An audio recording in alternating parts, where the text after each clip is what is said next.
नमस्कार दोस्तों, मैं हूं आपके साथ रूपेश मिश्रा और आप तमाम दर्शकों का मध्य प्रदेश पत्रिका में बेहद स्वागत है।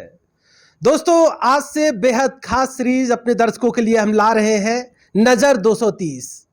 और इस सीरीज की खास बात यह है कि मध्य प्रदेश की 230 विधानसभा सीटों पर हमारी पैनी निगाहें रहेंगी। वहां पे जो भी छोटे से लेके बड़े उलटफेर होंगे, उनसे लगातार हम आपको बाखबर करवाते रहेंगे। लिहाजा इसी सीरीज की आज पहली कड़ी है और हम चर्चा करेंगे मध्य प्रदेश के मौजूदा सियासी घटनाक्रम पर। और इस पर चर्चा करने के लिए हमारे साथ बेहद खास मेहमान मध्य प्रदेश पत्रिका के स्टेट एडिटर विजय चौधरी जी जुड़े हुए हैं। सर, सबसे पहले बेहद स्वागत है आपका मध्य प्रदेश पत्रिका। थैंक यू सर, जिस प्रकार से मौजूदा वक्त में जो सियासी घटनाक्रम, उलटफेर, उठापटक हर घंटे हर दिन चल रही है, क्या लगता है आपको कि इस बार मध्य प्रदेश का जो सियासी ऊंट है वो किस करवट बैठने वाला है? देखिए, इस बार के जो चुनाव है उसमें बागीपन सबसे ज़्यादा देखने में आ रहा है और हम हर दिन एक नई सूचना मिल रही है हमको, या हर दिन ना कहें, हम कहें हर घंटे एक नई सूचना मिल रही है कि कहीं ना कहीं से बगावत की कोई बात निकल करके आती है। जैसे आज सुबह और कल शाम से जो बात चल रही है सबसे ज़्यादा, वो बिल्कुल दूर दराज का जो इलाका है, बुरहानपुर की सीट जो महाराष्ट्र के बॉर्डर से लगी हुई है, जहाँ पर भाजपा ने अपना प्रत्याशी अर्चना चिटनिस को बनाया है। और वहाँ पर भाजपा के पूर्व प्रदेश अध्यक्ष, जो भाजपा के बहुत बड़े नेता माने जाते थे, नंद कुमार सिंह चौहान, नंदू भैया, उनके बेटे ने बगावत कर दी है। उनकी पत्नी ने कहा है कि मेरे बेटे को मौका नहीं मिला और उनके बेटे ने निर्दलीय के रूप में फॉर्म भर दिया है। बड़ा मज़ेदार ये है कि अर्चना चिटनिस एक पुराना चुनाव उसी सीट से हारी थी और उस ज़माने में वो ये कहती रही संगठन के सामने कि मुझे नंद कुमार सिंह चौहान ने इस चुनाव में हरवा दिया और उनकी बगावत की वजह से मैं हार गई। अब सिचुएशन बिल्कुल बदल गई है। नंद कुमार सिंह चौहान इस दुनिया में नहीं है, उनके बेटे ने बगावत कर दी है। तो अर्चना चिटनिस ने भी अपना रुख एकदम से बदल दिया है और अर्चना चिटनिस ने अपना जो चुनाव कार्यालय है, उस चुनाव कार्यालय में एक बड़ी सी तस्वीर लगाई है जो नंद कुमार सिंह चौहान की है और उसके ऊपर उन्होंने पुष्पांजलि भी अर्पित की है और बयान भी जारी किया है कि वो हमारे वरिष्ठ नेता हैं, रहेंगे और हम जो है उनके मार्गदर्शन में ही काम करते थे और आगे भी उनके मार्गदर्शन में ही काम करते रहेंगे। मज़ेदार ये है कि नंद कुमार सिंह चौहान के बेटे ने इस पूरी बातचीत को एक ढोंग बताया है। उन्होंने कहा है कि ये केवल मेरे पिताजी के नाम का फ़ायदा उठाने की एक कोशिश है। तो इस तरीके की बगावत हर जगह किसी न किसी रूप में, कहीं कांग्रेस में हो रही है, कहीं भाजपा में हो रही है। कांग्रेस की बगावत को यदि आप देखें तो जैसे महू एक विधानसभा क्षेत्र है जहाँ पे अंतर सिंह दरबार बहुत सालों से कांग्रेस के प्रत्याशी रहे हैं। कई चुनाव वो हार भी गए हैं, लेकिन इस बार कांग्रेस उनका टिकट काट दिया। तो काटने के बाद में उन्होंने कहा कि भाई मैं तो पार्टी की सेवा कर रहा हूँ, इतने लंबे समय से संगठन को मजबूत कर रहा हूँ, और उन्होंने भी विरोध में अपनी एक पूरी रैली निकाल करके पार्टी के ऊपर दबाव बनाने की पूरी कोशिश की है। दोनों पार्टी में बहुत ज़्यादा बगावत है और कांग्रेस तो इसको बहुत ज़्यादा गहराई से समझ भी रही है और बहुत गंभीरता से ले भी रही है। इसीलिए कांग्रेस ने अब तक 7 टिकट अपने बदल दिए हैं और कई बागियों को ये उम्मीद है कि अभी और भी टिकट बदले जा सकते हैं। बगावत बीजेपी में भी बहुत ज़्यादा है, लेकिन बीजेपी ने अभी तक कोई टिकट बदला नहीं है, इसलिए लोगों को ज़्यादा उम्मीद नहीं है कि वो टिकट बदले जाएंगे वहाँ पर। तो जो प्रत्याशी है वही प्रत्याशी शायद सामने रहे और उनको बगावत का भी सामना करना पड़े। अच्छा, इस बगावत में एक खास बात देखने को मिल रही है कि जो नेता पार्टी के वफादारी के न जाने कितने लंबे लंबे भाषण देते थे, लेकिन रात भर में ही जिस प्रकार से उनकी मानसिकता, उनकी विचारधारा, उनकी आस्था बदल जाती है, तो क्या ये माना जाए कि सियासत में सत्ता, कुर्सी ही सर्वोपरि है? हाँ, ये तो मानना ही चाहिए। और क्योंकि इस बार जितना डिटोरिएशन, जितना पतन राजनीति में देखा जा रहा है, उतना पहले कभी नहीं देखा गया।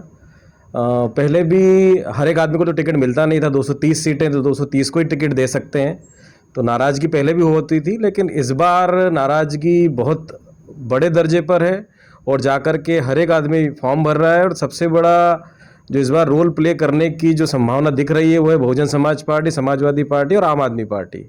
ये तीनों पार्टियां तो ऐसा लग रहा है जैसे एकदम से उधार ही बैठी हुई हैं कि कोई भी बागी आए, किसी भी पार्टी का हो, हमारे पास आए, हम उनको टिकट दे देंगे। चंबल और विंध्य वाले इलाके में ये पार्टियां काफ़ी सक्रिय हैं और उन इलाकों में हम देख रहे हैं कि वो तत्काल टिकट भी दे रही हैं। जैसे उन्होंने, किसी ने बीजेपी छोड़ी, उन्होंने बहुजन समाज पार्टी ने टिकट दे दिया, कांग्रेस छोड़ा तो भी उन्होंने टिकट दे दिया और उसको तत्काल अपनी तरफ से मैदान में उतार दिया। तो ऐसा प्रतीत होता है कि हर एक नेता का एक ही उद्देश्य है कि ये चुनाव मुझे लड़ना है, मेरी पार्टी टिकट नहीं देगी तो मुझे किसी और पार्टी से लड़ूंगा, लेकिन मैं पार्टी का काम नहीं करूंगा, पार्टी में छोड़ दूंगा। तो एक किस्म से जो वो वादे करते थे और जो अपनी वफा बताते थे कि मैं बड़ा वफादार सिपाही हूँ, तो वो वफाई थी नहीं, वो मतलब ऐसा लगता है कि वो उनका खुद का स्वार्थ था कि वो स्वार्थ के लिए इस पार्टी का इस्तेमाल कर रहे हैं।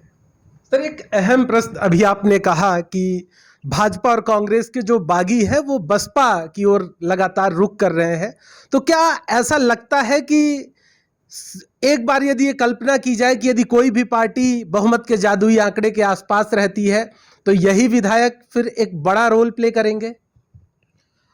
हाँ, यदि वो विधायक बन जाते हैं तो, क्योंकि बगावत करना और 17 नवंबर तक उस बगावत पे टिके रहना ये हर किसी के बूते की बात नहीं है, क्योंकि सभी लोग अलग अलग तरीके के समीकरणों में जुड़े हुए रहते हैं।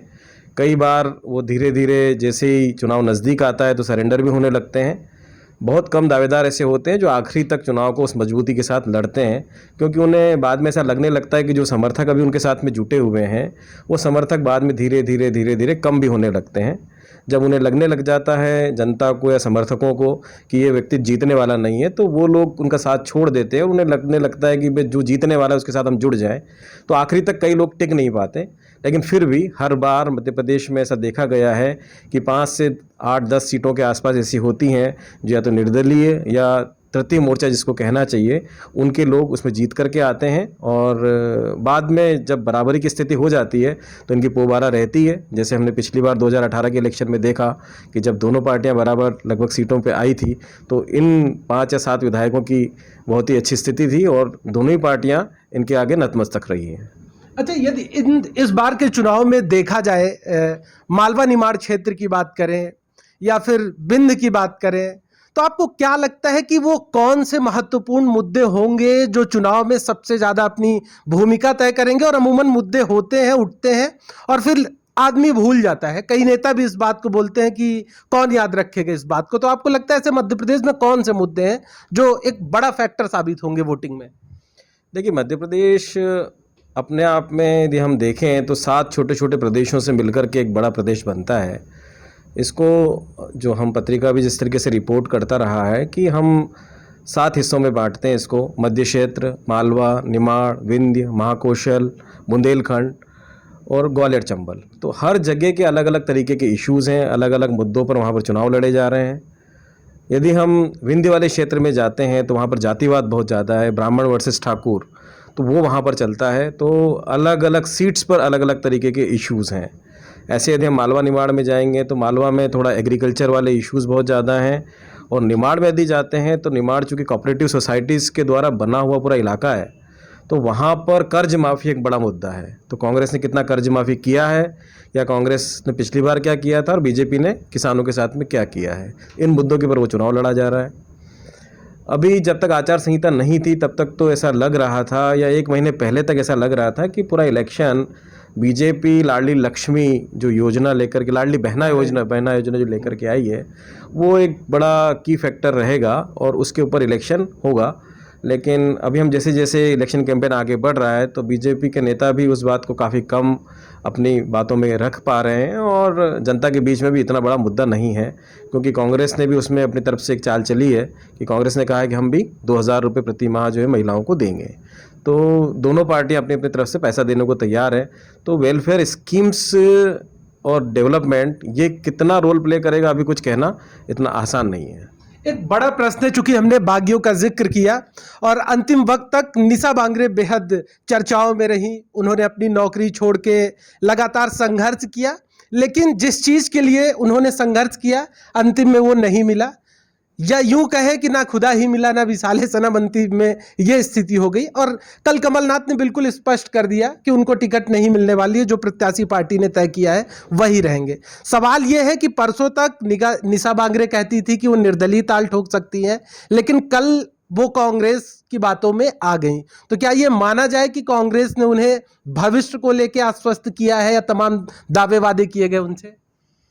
निशा बांगरे विधायक का चुनाव भले ही नहीं लड़ रही हो, लेकिन निशा बांगरे एक चर्चित नाम हो चुका है मध्य प्रदेश में। जिस तरीके से उन्होंने अपने विरोध को उठाया और जिस तरीके से उन्होंने अपनी सीट जहाँ से वो पोस्टेड थी वहीं से उन्होंने अपने काम को शुरू किया और भोपाल में आकर के गिरफ्तारी दी, सड़क पर लड़ी, कोर्ट में लड़ी और जीत करके भी आई।